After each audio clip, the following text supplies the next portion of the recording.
Welcome back to the 7th Grade Mustache. On today's episode, we'll be speaking about bad actors, the people behind the scenes that are pulling the strings with only one motive, and that is profit. Well, they probably have other motives, but profit and pagan worship, the destruction of civilization, feeding the archons human misery, and all that type of weird, evil, sadistic stuff. These are the people that we're talking about. So in modern history, there's a person that was in not so modern history. Before the Civil War in the United States, there was a doctor named Sims in South Carolina. And this doctor was a true sadist because he would just cut people open just to experiment and see what would happen. Almost like some weird twisted Nazi doctor in World War II. And so Sims was banned from regular medical practice once the people in the town caught on to him. So then what he did is he would go and get an enslaved African woman and then begin to experiment on her. Well, they eventually ran this guy out of town and he went all the way up to New York City, where he got the attention of wealthy but stupid people who backed him and helped him to open the women's hospital. So J. Marion Sims is the guy we're talking about. So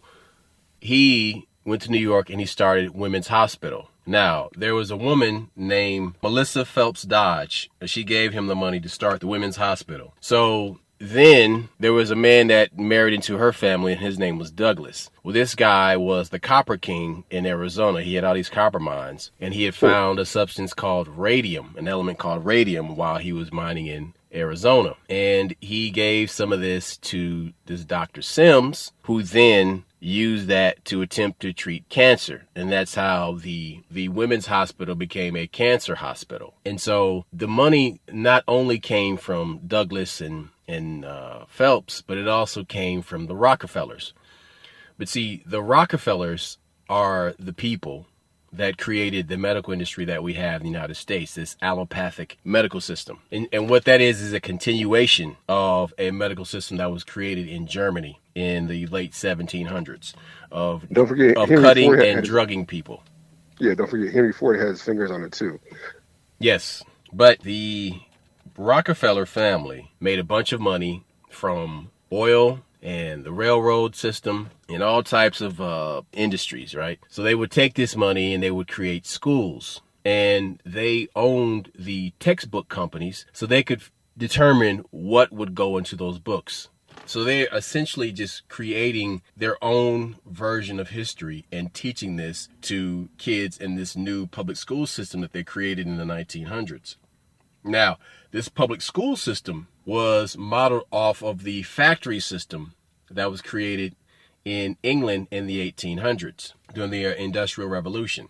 And so kids will, they would all line up and they would do as the teacher was told, and they would sit down in their class, in their chairs and their desks, that's all in a row, and they would learn to be programmed by a bell. You get up in the morning, you get ready, and you have to get into class before the bell rings, and the bell rings and you go to lunch, and then the bell rings and then you go to recess, and the bell rings and then it's time for you to go home. So you've been conditioned within this system that was created by the Rockefellers. And so the Rockefellers were parts of these various secret societies that held these beliefs that were based on pagan ideas. Some of it is Masonry, some of it is Saturn worship, some of it is straight Luciferian, although many would argue that Saturn worship and Luciferianism is one and the same, although one goes deeper, being the Saturn worship. Look, some of these organizations are still around to this day.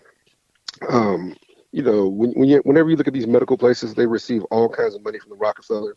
You heard about it more in the 80s, because we grew up in the 80s, but you would always hear about Rockefellers donating to this or Rockefeller Center or whatever. And the Rockettes, because their name is on everything in New York back in the day. But look at Johns Hopkins University, got all kinds of money from them. But also, what they're famous for is Henrietta Lacks. Remember, they took advantage of her. Henrietta, for people who don't know, we talked about it on past podcasts, but there's a book called The Immortal Henrietta Lacks. Well, it's about the fact there's a black lady in like Maryland, D.C. area. She went to John Hopkins Clinic to get treated for vaginal bleeding. They look at her, they do a examination, find out that she has a melanoma, this cancer on her uterus or something like that. Well, they take those cells, and to this day, they are still using those cells because those cells would constantly replicate and would never die. So the reason we always bring this up is because her family is still living in the D.C. area, Maryland area, broke as fuck. But to this day, every vaccine that you get has some of her cells in it. Even this crazy COVID vaccine we talk about. Okay, Or this do you this is remember? what I want to know though. Sidebar: if you could trace her genes, how far back does it go in Hmm. time, and what does it lead to? Because Well, what, that is interesting. Because I bet it goes. It's before the flood. Like, you talking about who who she related to in biblical mm-hmm. sense? That's some deep shit. Pause, because you got to wonder that kind of shit. For her cells to be this amazing as it were. She My basically issue is, had Wolverine healing factor abilities. and look, the thing is, like to this day, what would happen? Let's just think if she was say that she was eating a different kind of diet. Say that she ate a pure diet of nothing but fruit and no meat, no acid, just natural shit, and she ate that. How old would she have lived to be? First of all, would she have even gotten cancer? Excuse me, unless the cancer was from radiation or something in the Would she area. have even died? Yeah, that's my point because I remember I've talked about this book before, but I read this book when I was a kid. It's called Bailey's Bible Handbook, and it talked about like, hey, the reason people lived longer back then because whenever you read these things, whether it's over there in Nebuchadnezzar or the you always heard about these Methuselah and people. them. Methuselah, yeah, you always heard about these people living 900, 800 years. Noah lived to be 600. What all this crazy shit, What I'm trying to and figure out so. is she a descendant of Enoch? Uh, how about if look, she could be a descendant of Methuselah, or she could, that'd be some crazy shit because also that goes back to the Black Hebrews. But like I said, that, I just want to point out the fact that you have these medical systems taking advantage of black women. You started out with oh boy, Moss or whatever. I'm just showing that to this day, and hers was in the 1950s. You're talking about some dude probably in the early 1900s or late 1800s. And I'm just trying to show that this shit still happens to this day. There's still women. Remember that woman in South Carolina, or a bunch of women, excuse me, black women in South Carolina went to like get some health care from the government, and the government sterilized them all. Said it was for their own good. The ziggurats or these Saturn worshippers, you Cigarettes. know, these Luciferians. Who to say that they don't know because that's also a big thing. Whenever you read about like Jewish and because, okay, when we talk about DNA, we always had this conversation that female DNA is superior. They can find female DNA going all the way back. But if you ever pay attention, Jews have records of shit going all the way back to Africa, all the way back to Israel, and stuff like that. And so I wonder if they wouldn't have some kind of ledger keeping track of the male name and what the males are. Absolutely, 100%. There is stuff that is hidden Yes. behind the walls of language barriers in Mm, mm. the Hebrew world, in the Arab world, in collectors' archives in Africa. Okay, wealthy people. There's stuff that is hidden from the world. See, you don't know what you don't know.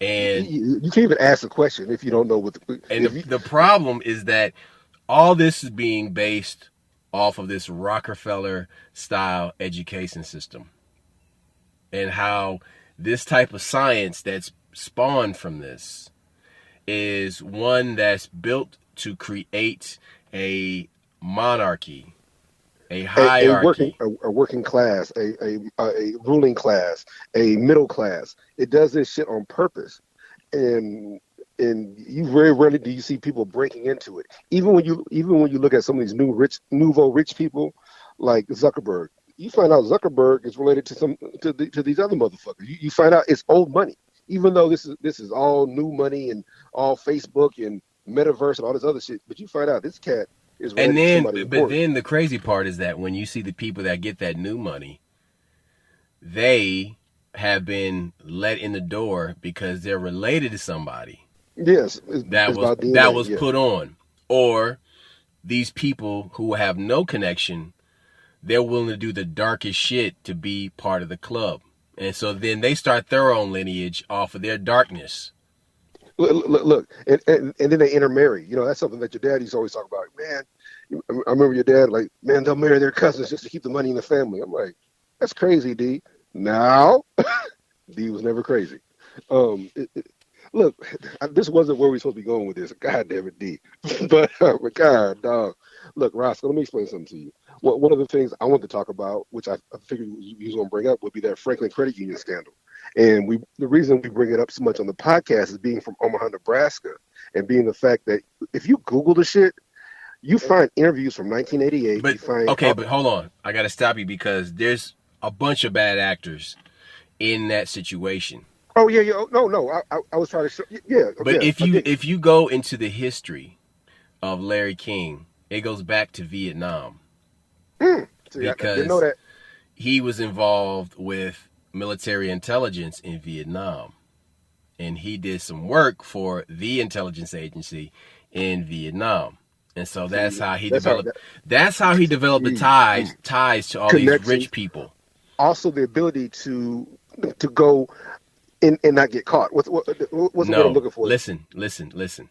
He also was procuring Vietnamese children for soldiers. Oh, I believe that. So it didn't start in Omaha with the King credit scandal.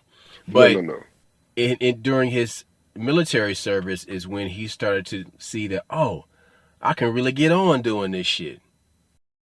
Look, he was able to move unseen because he knew the right people. He had developed his skills in Nam. He was already, he was basically a pimp in Nam. You know, he was procuring children. So his ability to do that and do it in plain sight and do it with right people. Like I said, the reason we bring that shit up so many times on the podcast is because we got personal knowledge. Not that we got See, fucked over. and also because when that's something that happened in your city, during the time that you're a small person, it has an effect on you because you can immediately relate to people that were involved in it through different Yeah, degrees of you know separation. names. Yep, You yep, know yep. names of people.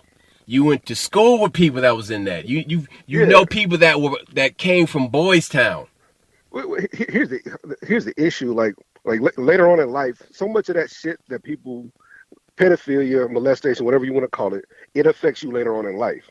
And I remember this dude who was a lawyer, and he gave a gas station to a guy up here. I can't even name no names. He gave a couple of gas stations to this dude. But that dude that he gave gas stations, the two gas stations to, he was in Boys Town. This dude, it was all about sex. They were doing sexual acts to get shit. Now, I'm not to nobody, get further in life, but that's not fair when something was done to you by people that you're supposed to trust or people you're supposed to believe in. And like I said, if you Google the Franklin Credit Union scandal, you'll find articles going back 20, 30 years, going back to 88, 93. But the point we're bringing this up is they this Larry King guy, he wasn't just molesting kids and procuring children for the Republican Party, because this went all the way to the White House. The first Bush, maybe not Daddy Bush, but everybody, the vice presidents, all that shit were fucking with these kids. Credit union that he had in the black part of town, this man only made 16,000 a year, but he had like 30. He had embezzled, quote unquote, $36 million, some crazy number like that. This is back in the 80s, and that money was for the Republican Party, all kinds of crazy shit. But the credit union that he was running, they were robbing the black people, like literally. Again, I told you guys this on a past podcast. I was talking to my sister's mother. She was like, "Yeah, we knew people that were paying their mortgage every month, and their house still got foreclosed on. Like, how can you pay every month?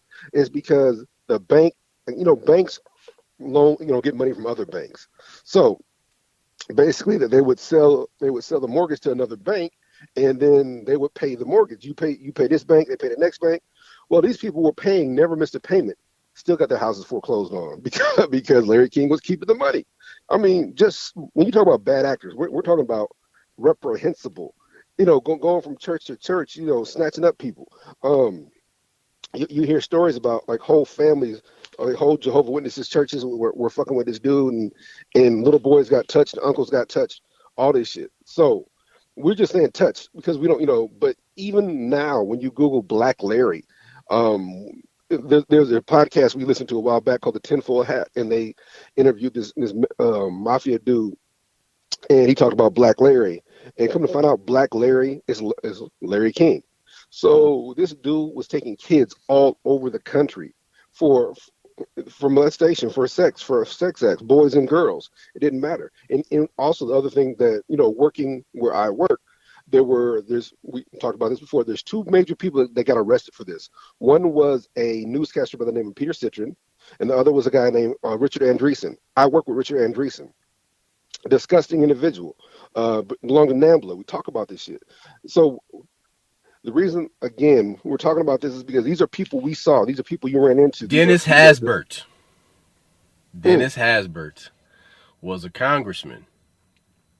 And this guy and people around him died by mysterious circumstances. He was trying to fix this shit. This is the good dude. No. Listen to what I'm saying. The people around him died of mysterious circumstances. There was a guy that was found in a canoe upside down in the river. Yep. That was an associate of Hasbert. Or Hastert.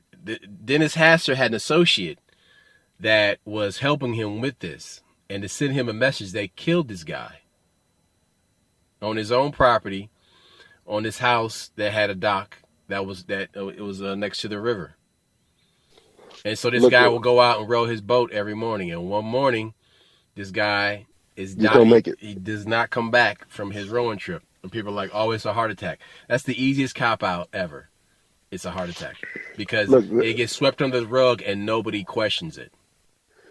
But there was a bunch of mysterious deaths related to it. But the most recent book that came out like in 2019 is by this Nick Bryant kid, Nick Bryant guy. So the point we're making, the information keeps going, and you can't tell me these people just disappeared. And we even looked up a while back. Larry King got out of jail. He has a honey baked ham in Virginia someplace. He's still just chilling. He did his time. He never snitched on nobody. And look, this is some fucked up shit because they're not just child molesters. They're stealing people's money, stealing people's homes. They're corrupting everybody they put their hands on.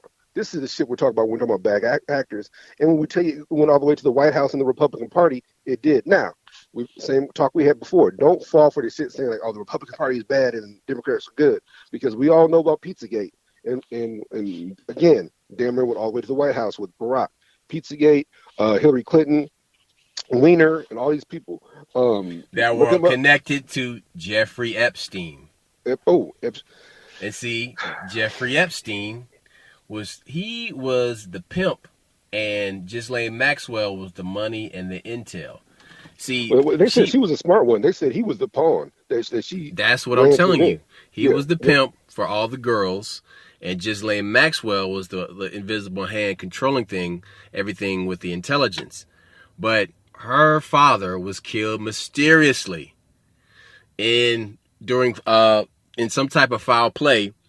He was thrown off of his yacht and found dead in the ocean.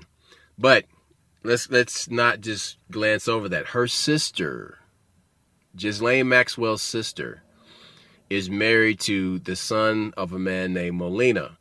Molina was the partner of Jack Parsons, the guy that was building rockets for the United States Army during World War II. Well, it is no secret that he was a student of Aleister Crowley. They even created a TV show about it called Strange Angel. And Jack Parsons was practicing all this type of ritual magic and sex magic. And he would go out to the desert and perform these rituals with L. Ron Hubbard. And they were doing this thing called Babylon Rising, where they were trying to create, they were trying to cast a spell to create the Whore of Babylon, to bring about the end of days. In time, yep. And so now his partner Molina was still part of their worship group, but he kind of split it off and did his own thing. Well, he continued to practice his dark magic into his last days. His son is the one that married Ghislaine Maxwell's sister. So you have this guy whose father is involved in dark magic, marries the sister or the daughter of a spy, of an Israeli spy, who uses sexual blackmail to entrap people. Sex magic, sexual blackmail. Put the two together. And then you have his daughter, Ghislaine Maxwell, who was the ringleader of this human trafficking sex slave ring. That the face of it was, and the fall guy was the Jeffrey Epstein. Now, the funny part about it is there's a trial going on right now.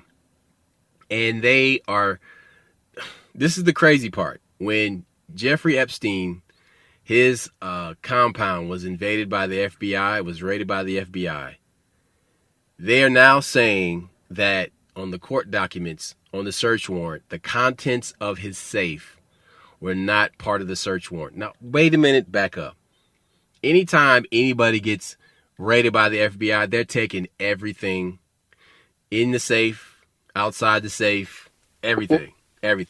And so this little chicken shit technicality about how the contents of the safe weren't part of this. See, in that safe were CDs, data CDs with names on them.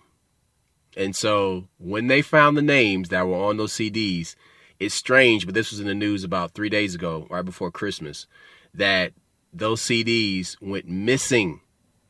They have gone missing from FBI evidence. Come on.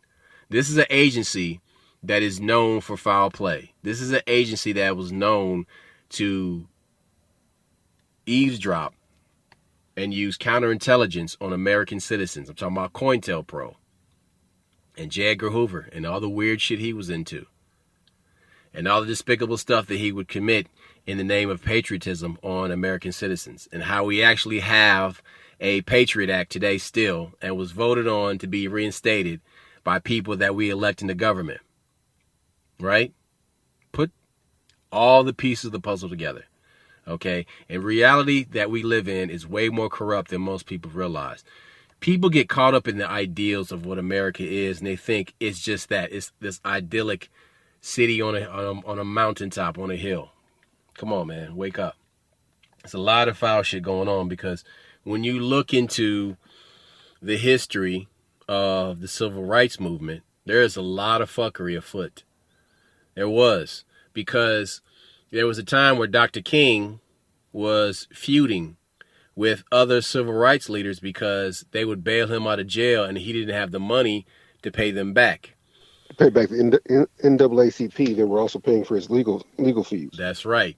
And so, like, naturally in a situation, you would say, okay, well, we can write this off. But somehow they were being petty about it, and they were taking this personal, and they wanted that money back because they were being funded by wealthy, liberal white people. What did Malcolm X tell you? You got to watch out for liberal white folks. They're not any different from the conservative white folks. They just come at you with a different spiel. And so there was a meeting at the Carlisle Hotel in New York City before the March on Washington. So I'm going to paint the picture for you. So there was a lot of black people tired of just all this racist bullshit.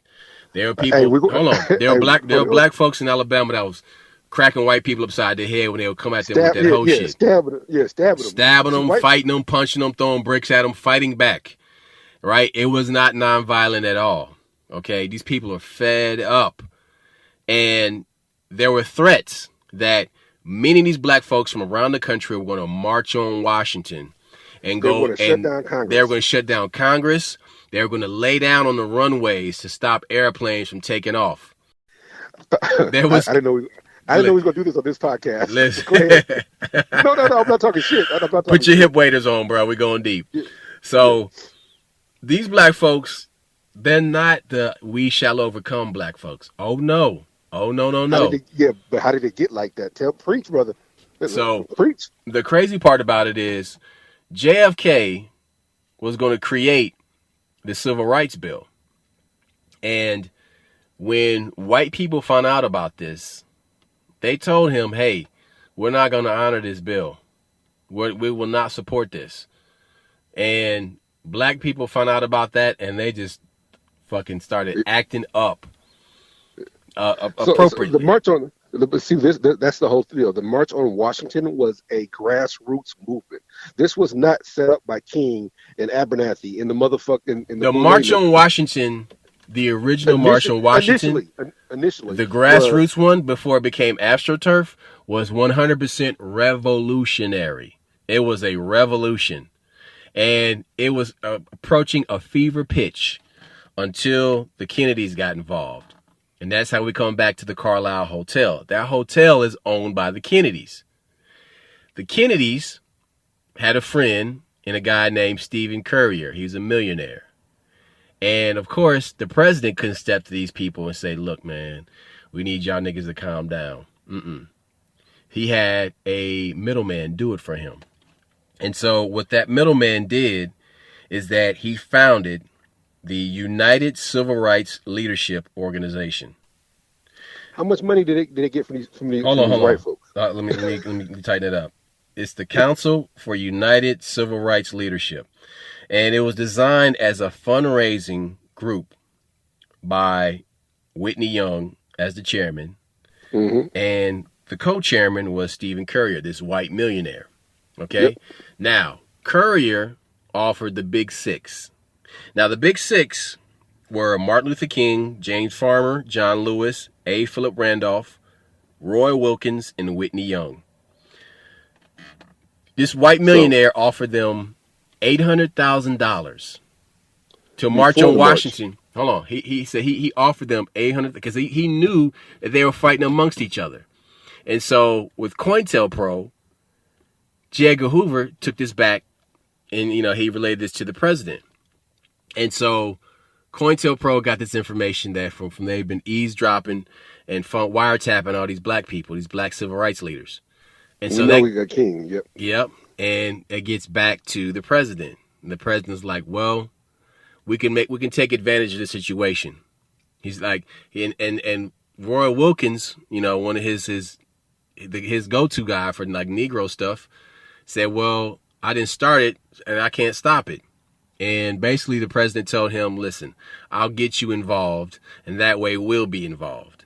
And so what they then did is create this organization to funnel money into this to water down the March on Washington. Now, they said, listen, it needs to be a peaceful march, and we're going to give you $800,000 that the six of you can split amongst yourself. And then we'll give you $700,000 after the march once it's successful. So, but you must leave immediately. Now, check this out. No, seriously, this is some deep shit. Check this out. So, here you have a grassroots movement that gets mowed down and replaced with AstroTurf.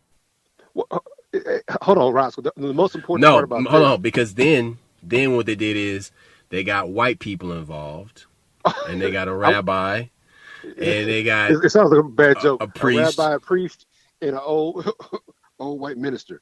It sounds like, but that's not where I was going with this. Roscoe. What I was going to say is that it's so hard to talk about because I thought we were going to save this for the consensus. Fuck it, get in there. We've all been brainwashed to think the March on Washington was this great major event for black folks and this, that, and the other, and that Malcolm was crazy and he was by himself. He wasn't. Black folks were much more intelligent back then, and we were kicking ass. And just so many things I want to talk about. But like I said, so what you need to understand, again, these are bad actors. This is the president. This is J. Edgar Hoover. Stephen Currier. These are people who the Boule Negroes involved in this situation to take this grassroots movement and water it down. But see, this happens over and over again in Black history. No, this is what I want to bring up. To this day, every black person, every so-called woke nigga on Facebook, if we had marched on Washington, we all be dead. They got you. This goes back to that Rockefeller conditioning that my brother was talking about in the beginning. The Rockefeller, every nigga is scared to be a human being. Every nigga scared to be a person. So if we had marched on Washington, they would have mowed us down. They may have, but I bet you, if we had marched on Washington the way it was supposed to be, we would have got all our fucking demands that motherfucking day. See, the point Malcolm made in his speech for y'all that want listen to the House Negro Field Negro speech, and he breaks down that King had lost all credibility when was unable to segregate Albany, Georgia. All of a sudden, the Black Civil Rights Movement, the House Negroes lost, and so the field niggas was ready to whoop ass. That's what was happening. And so they had to give him credibility by giving him money, giving that movement money, picking the niggas that you want in charge. And this is the problem. But this whole thing goes back to the original statement that Roscoe made when he's telling you they create these situations, they create this hierarchy, they create the people they want to be in charge, and they give them validity. Malcolm was telling you about this shit in that speech. So if you ever get a chance, listen to that speech to the very end. And the point I'm making is that to this day, we're still scared to march on Washington. The Million Man, I can't even believe the Million Man March happened, not knowing what I know now. You know what I'm saying? Knowing what I know now, I'm surprised that shit happened in the 90s like it did. But Right. bottom line, But hold on a second. Are you really? Because Farrakhan was attempting to seize power when Malcolm was killed. Look, hold on. And in the assassination of Malcolm X, there is clear collusion between the FBI and the Nation of Islam. Yeah, that's sad. So then in 1995, when the Million Man March happens, it seems so completely organic. Mm-hmm. It seems like, we're just exercising our rights. Okay, but you're also dealing with somebody who played ball with the devil. Well, no, okay, another interview that you need to listen to when Malcolm is talking about Elijah Muhammad made deals with who? The Ku Klux Klan. Why do you think? He said, "Why do you think the Nation of Islam can pass the Deep South like nobody else? Because he made deals with the Ku Klux Klan. Hey, I'll pay this, you pay that. We don't touch either." It's funny. Like, think about all the people that got killed by these racist white folks. Medgar, all these different Emmett Till, all of these different the Freedom Riders. All these people got killed, but you don't hear no Muslims getting killed by these. That's because Elijah Muhammad made deals with these motherfuckers, and Malcolm starts talking about that shit. He was so if he has those kind of connections, that tells you that these people, he's willing to play ball. Farrakhan's willing to play ball. Yeah, he says some good shit. He talks about vaccines. He does that shit. But Farrakhan also don't ever tell you to take up arms. That was the whole problem with Elijah Muhammad. Malcolm said we have the power to fight this white power, fight these evil white motherfuckers. And they're like, yeah, we got the power, but we'd rather make money. And so that's what you dealt with. This is what we mean by bad actors. Like these motherfuckers. And then everybody who's in that mosque in Philadelphia where that nigga killed Malcolm, well, Malcolm got what he had coming to him. Or he double crossed the nation. They talk like, man, you motherfucking house niggas. Like, y'all broke house niggas. Y'all the worst kind of house nigga. You the nigga that live in a shed. You ain't even a house nigga, but you claim to be a house nigga. You guys are so proud of the fact that Malcolm got killed, and y'all motherfuckers had something to do with it. To this day, these motherfuckers are still proud of that shit. That's some fucked up shit. So when you hear all these people like talk bad about the Nation of Islam, that's the reason. Because y'all, the most shining light. This nigga was a Christ consciousness motherfucker that could have changed everybody. You know, recognizing shit, loyal to the word of what he was training, and y'all killed him because y'all was jealous. And the thing is, everybody was in on it. New York police was in on it. The FBI was in on it. The Nation of Islam was in on it. Everybody in that room was in on it. What the fuck, my nigga? Come on. Right. And so that's why when you talk about the Big Six and these icons in the civil rights movement, they were taking a pay. They were getting paid off, man. They were taking a dive. That's where the term sellout comes from. They sold out. Dude, it's crazy, man, because they basically came to them and said, listen, we need y'all to stop coming with the fiery lyrics, okay? We need y'all to stop tearing the club up. Whoa. Hold up. Roscoe just got deep. So use the civil rights comparison to hip hop is what my brother's saying. You know, we started out with, We Shall Overcome. We started out with I'm Proud to Be Black, y'all. We started out with Public Enemy, Black Steel and Hour of Chaos. Now we got little Yachi and little Uchi and little Uzi Vert fighting in the mall over Gucci. What the fuck happened? But that's the way our civil rights movement is now. Everybody just wants a job. You know, niggas arguing over versus battles with Jay-Z and motherfuckers, but ain't nobody arguing over the fact that we can't start our own business. Oh yeah, Jay-Z produced a couple movies, but Jay-Z was also a nigga said, "Why are we kneeling?" You know, these niggas jump back and forth. That's what that boule nigga do. He jumped back and forth, but the whole time he's still in motherfucking Master's pocket. Don't ever get that shit twisted. Right. But see, it's crazy because that same amount of people founded the boule, this black fraternity, and people grow up. Black people grow up with this looking up to the wrong motherfucker, looking up to the wrong person, but with this false, distorted view of what history really is.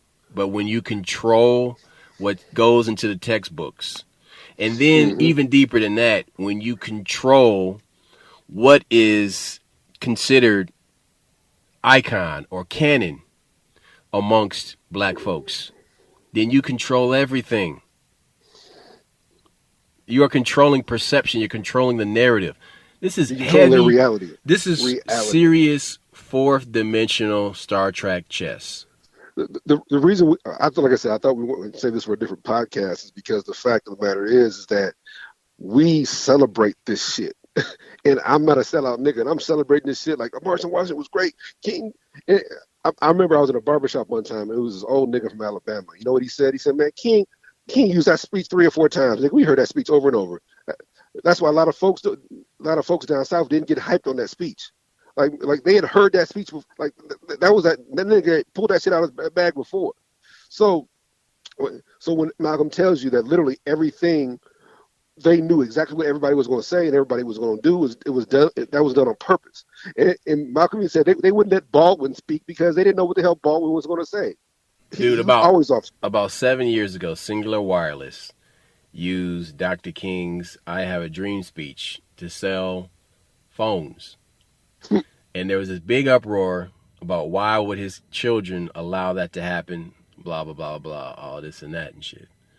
And listen, man, all it tells you is that the fruit didn't fall far from the tree.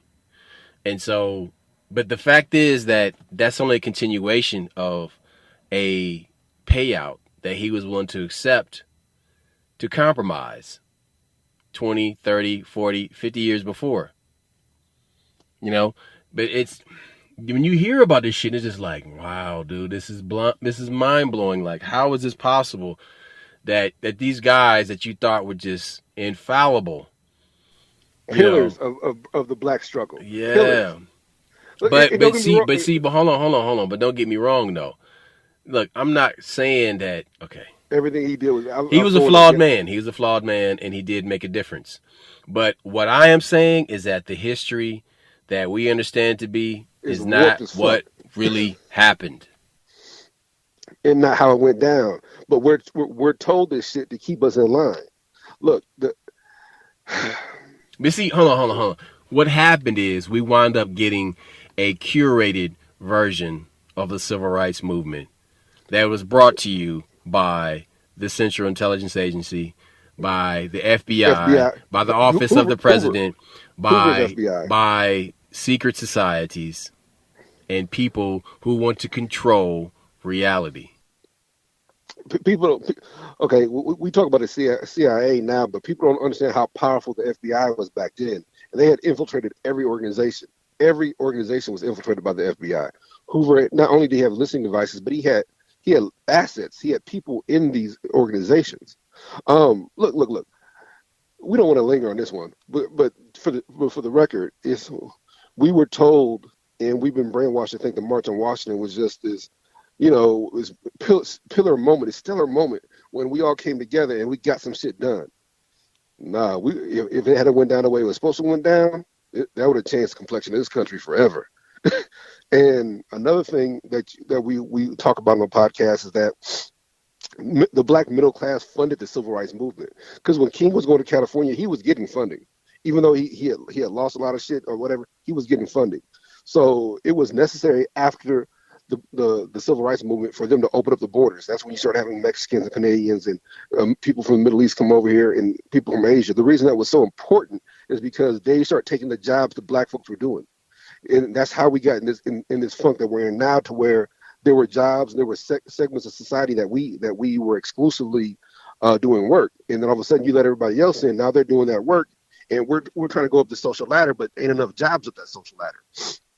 And so all of a sudden, the next, you take the manufacturing base out the inner city, and it's my people that ain't working, but they substitute that, they fill that void with drugs and guns and vices. And all of a sudden, we went from the best we were, like what 1 and 2 home ownership and all this other stuff, to crack, heroin, heroin, cocaine, crack, now meth, or whatever.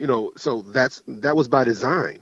And they did the same thing to the white folks in the suburbs and the white folks in middle America. They did the same thing. They started moving your jobs overseas. So this is what we mean by bad actors. And the next one I want to talk about was the Church of Scientology and Operation Snow White. Okay. What do you want to talk about? Hold on a second. There's a name you should know. It's really important. His name is Hamish Hamilton. This guy's British. All right. What do you do?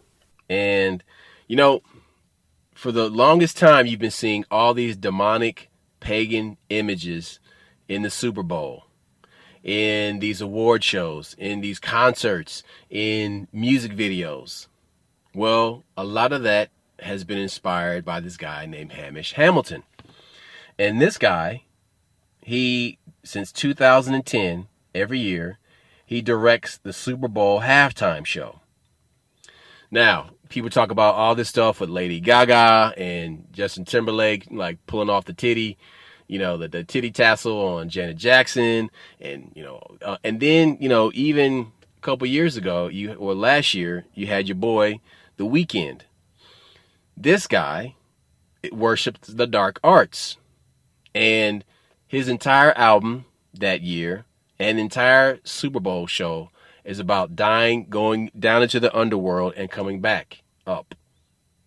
So, that show was also directed by Hamish Hamilton. This guy, he also directed the Academy Awards many years, and he got a bunch of MTV Video Music Awards, MTV Europe Music Awards, and for Haxel Wexler, directed commercials for Victoria's Secret. Now, he is the guy that provided a lot of the girls with Ghislaine to Epstein's Island on the Lolita Express. This guy is indicted in this trial. This Wexler guy, all right? This guy owns Victoria's Secret. And now that whole catalog line has changed completely. He also owns the Limited and the Express, these stores you see in the mall that hire all these attractive people. But this is all based on a playbook that was created by Ghislaine Maxwell and Epstein. So there's that craziness. But yeah, so if you ever wonder why you're seeing all these demonic images and these pagan images in the Super Bowl and in all these shows that are broadcast for millions of viewers, it's because this guy is a Saturn worshiper. He also did the show for Zooropa, and he did some of these big, in cities like Atlanta, you have these huge EDM, electronic dance music concerts that come to town. And they have one called Tomorrow World, right? And he also puts on these huge shows like Astro World. And when you look into everything behind Astro World, it's really strange, because the main stage for that show, the backdrop was a mountain, Mount Hermon. Mount Hermon is where all the fallen angels came down.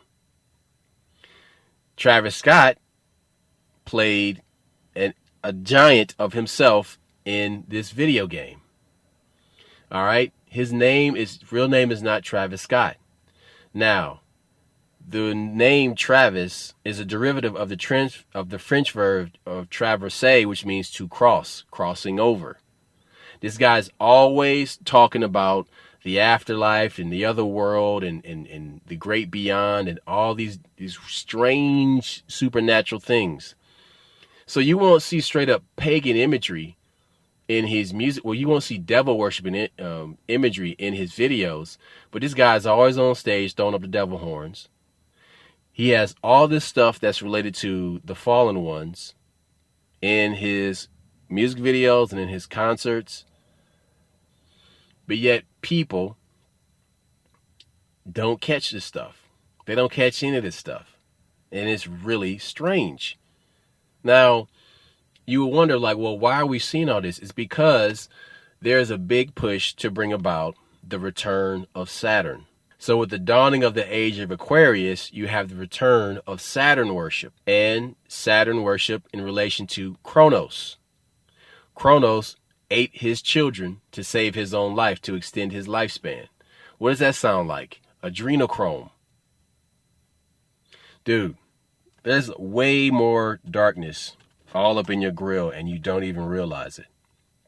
So when you talk about the Super Bowl show, the halftime show, and all these things, it's brought about by people like Hamish Hamilton, who worship the dark arts, who is a Saturn worshiper. See, when it comes to the devil worship, that's the training wheels of this pagan stuff. Because that's the one nobody takes serious and they just poo-poo it. And like, oh, you're just a sexual pest, or you're a pervert, or you're a weird person. No, man. Look deeper beneath the surface. Because these people who, like Michael Bloomberg, who worship Mithras is based on Saturn worship. And he... Hey, look, go ahead. So we keep talking about Epstein, but me and you talked about this before. North Fox Island happened 40 years before Epstein. That's right. And that was Francis D. Sheldon. That was, I guess, in the Great Lakes up in Michigan. This dude buys this island from this old woman. The government tried to buy it for $3,500. He buys it for $20,000, puts an airstrip, and he's having these same kind of parties. So what we're saying, but what he would do is, hold on, what this guy was doing is that he would get boys from like the Boy Scouts and like these little small formative social groups and recruit them to bring them to this island where he would have his rich friends molest them sexually. Yeah, North Fox Island. Look into that one. Yeah, I'm just saying that this shit happens all the time. It just when the light gets shined on for whatever reason, we think like, okay, this we got to arrest this dude. We got to stop this. We got to do this. Blah blah blah. But there's 5 or 6 to take their place. It's like a Pez dispenser of evil. Don't think that we stopped it. It's just like, okay, this is the bone they toss you. This is the same thing with black folks. They toss you a bone like the March of Washington. They toss you a bone to keep you quiet so you chill. But that's the thing, is that these people belong to groups. See, look, there's an entire subculture just for pedophiles. And then within that, there are people who worship dark arts, worship Saturn, worship the devil, worship Kronos, Mithras, whatever you want to call it. It's all the same thing, because these people who worship Saturn, when you look into the days of the Hebrew people, they were sacrificing children at the base of Mount Hermon, which is where all these fallen angels fell down to the earth. Now, the crazy thing about it is, with the fallen angels, the wives of those fallen angels that would have children with them, they all became sirens, mermaids, sirens, right? So that they could just, lure other people to their death. To death, yeah. Exactly. Look, okay. The reason we're talking about we're not just talking about one incident. We're talking about organizations that back them. For you to do this type of shit, whether it's the March on Washington, it takes a lot of money, it takes connections, or for you, Epstein, to bring kids in and be fucking them, or Larry, what's his name? Fucking Black King. Larry King. It takes connections. It takes people, and just because they take. And they even talked about this in the Franklin Credit Union scandal, which is called the Conspiracy Assignments. When you watch that, it's on YouTube. They say that it's crazy. This shit happens, every so many years, but the pimp gets arrested, but none of the Johns. What they're saying is the people who are procuring the children never get in trouble, but the person who takes the fall is the guy that, okay, we got a fall guy. He was connecting us, and this motherfucker's taken care of afterwards. It takes a lot of power. The reason I was bringing up this Church of Scientology in Operation Snow White, because again, people tell you it's conspiracy theory.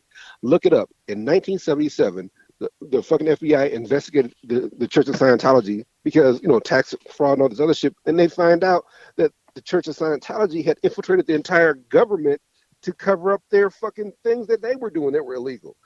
Everything from molestation to murder and everything else. And then you realize this shit goes back and forth, and they had to pay restitution, and the church split in 2 or 3 different groups, and they were forced to pay this and then forced to pay that. But the fact is this is not look, when you Google Operation Snow White, it comes up. The FBI investigated these motherfuckers. And this is the point I'm trying to make, is that for you to be successful in this evil, you've got to have connections. You've got to be part of a bigger scheme. And sometimes we want to be able to sleep at night, so we don't take the shit seriously. Okay, so when you look at the FBI, a huge chunk of it is composed of Mormon agents.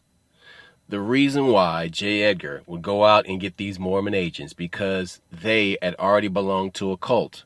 So he wanted people who had cult-like thinking, that were white, that were white and saw everybody else as other. But not only that, if you ever go to Utah and you go to one of their public ceremonies, you see that there's a guy that comes out in a Masonic apron, and he talks about Adam and Eve, and he talks about Lucifer, and that Mormonism is an offshoot of Masonry. And so what happens is you have smaller groups that get absorbed by bigger groups, or the bigger fish that's in that pond. But now he has those smaller fish swimming around, helping him to, keep the other fish in check, or to eat the smaller fish. But that is what's happening. They're absorbed into the bigger thing. And that's how there's these umbrellas of all these organizations, with a very big one at the top and smaller ones underneath. The IMF, which controls all the money on the planet, the head of the IMF right now is Christina, it's a Russian last name. It's Christina Georgescu, right? And no, I'm sorry. Her name is Christina Georgievna. And this woman in recent speeches has been quoted as saying, vaccine policy is economic policy, which means that if you don't play, then you don't get any money for all these poor countries. So that brings me around to Klaus Schwab.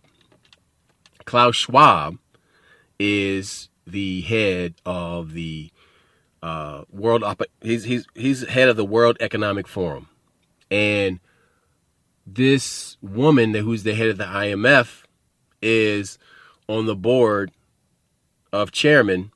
chairman's board of the World Economic Forum.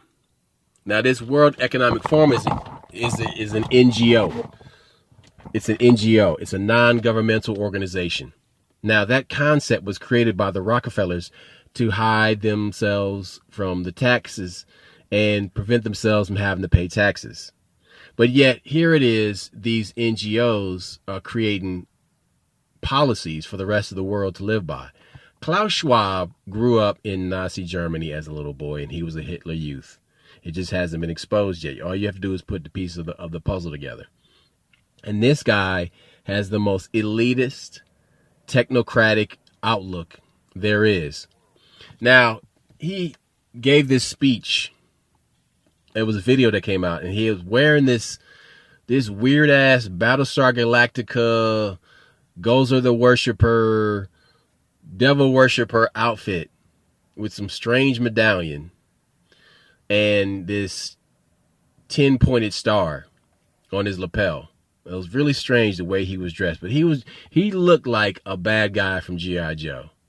He looked like a shitty Bond villain. And in this thing, he's talking about the Great Reset and how everything is going to change. And he's basically giving the rest of the world leaders their marching orders. And after that speech, you saw all these like mandates roll out and everybody controlling the narrative and all the news being controlled. It's the same thing happening over and over and over again. And Klaus Schwab is one of those bad actors. Yeah. So anyway, so he's just another in the long list of bad actors. These people that have nefarious intent, malicious intent, who see you as a useless eater and they want to reduce the world population to 1 billion. This is the plan. This is the stuff that Klaus Schwab talks about in his meetings, in his speeches. He wrote a book where he talks about wanting to reduce the world population to 1 billion. In Georgia, not far from Atlanta, there are the Guidestones, the Georgia Guidestones. And the Georgia Guidestones talk about how you have to reduce the world population to 500 million. That's not that different from what Klaus Schwab is talking about. But it's this whole, or Bill Gates, it's this whole technocratic neo-feudalism. And these people wanted to bring back the old ways. But see, and that's the whole thing. They are so desperate to keep control, they will do anything possible. That's why they're pushing so hard right now, because we're at this change now where it's the age of Aquarius has now officially started. And so Saturn is coming back into play again. And you have all these people talking about Mithras again and Saturn worship and, anything else other than devil worship. But it's the same thing. And so there's all this in your face and you got to break it down. And you got to figure out who is pulling the strings behind the scene, because I will bet you anything, whoever you see on TV that's causing you to pay attention to these stupid relationships, these reality star TV, to tune out, yeah, to not pay attention, to not focus on what's really going on, that is propaganda. And that is the left hand trying to keep you from paying attention to what the right hand is doing. It's diversion, it's derision, it's distraction. Look, how is Kim Kardashian a billionaire, but then Chuck D's barely getting by? You dig what I'm saying? It's because that's the message they want out there.